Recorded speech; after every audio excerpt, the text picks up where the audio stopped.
আমাদের সমাজে কিছু মানুষ ভবিষ্যৎ ভালো মন্দ জানার জন্য হাত দেখায় বা ভাগ্য গণনা করে এবং বিভিন্ন রাশিফলে বিশ্বাস করে। এগুলা কি শিরকের অন্তর্ভুক্ত? অনেকে যাত্রাপথে বা গাড়িতে ওঠার সময় বলে আল্লাহ রসুল, এইটা কি ঠিক?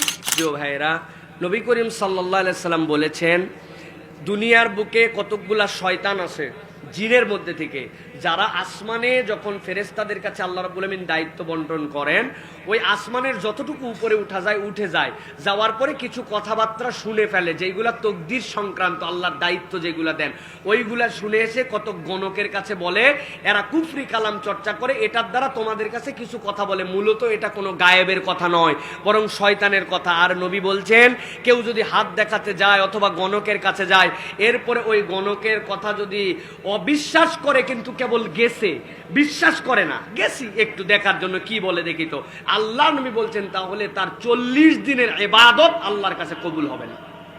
নাউজুবিল্লাহ বলেন। আর কেউ যদি ওইটা দেখায় যায় এবং সেটা বিশ্বাস করে, তাহলে সে একটা স্পষ্ট শিরক করলো। এইটা সে যদি তওবা না করে এই অবস্থায় মারা যায়, তাহলে কাফের মুশরিক আবু লাহাব, উতবা, সাইবা ওদের সাথে তার হাসর নাসর হবে। যতই মুসলমানদের মতো জানাজা দেওয়া হোক, এই হাত দেখানো, এই রাশিফল বিশ্বাস করা, তাদের কাছে যাওয়া, এইটা এমন শিরক, এর কারণে আপনি মুশরিকদের অন্তর্ভুক্ত হবেন। নাউজুবিল্লাহ। অতএব কোনো ইমানদার কখনো এই সকল রাশিফল দেখানো, ভাগ্য গণনা করার জন্য, তারপরে কুষ্টি বিচার করার জন্য যেতে পারে না। এটা কারো হাতে নাই।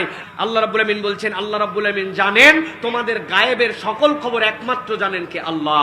অতএব আল্লাহ যে গায়েবের খবর জানেন, ওটা অন্য কারো কাছে শুনতে যাওয়া যাবে, গেলে কি হবে? ইবাদত কবিল হবে না, মুশরিকের তালিকায় অন্তর্ভুক্ত হতে হবে। আল্লাহ আমাদেরকে হেফাজত করুন। যারা এরকম কাজ করে ওদেরকে এলাকার থেকে বের করে দিতে হবে। যেরকম হাত দেখার, এরকম গণকতারি করে, এরকম কবিরাজগিরি করে, ওকে এক ঘোড়া করে ফেলতে হবে।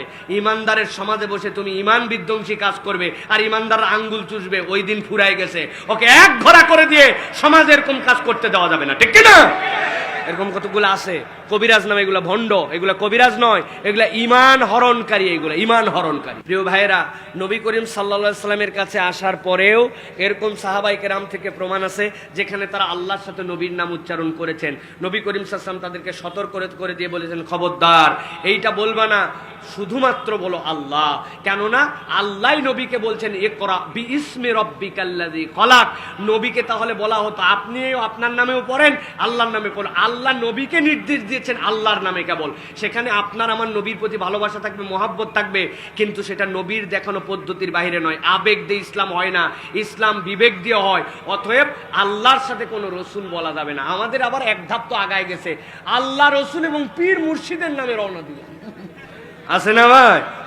এত আবেগ আপনি দেখায়েন না। কেবল আল্লাহর নামে চলবেন। কার নামে শুরু করবেন? কার নামে গাড়িতে উঠবেন? কার নামে? সব বিসমিল্লাহ। এখানে কোনো রসুল নাই। এখানে রসুল আছেন, আপনি এরপরে দরুদ এবং সালাম পেশ করবেন, কিন্তু নাম নিতে হবে কেবলমাত্র আল্লাহর।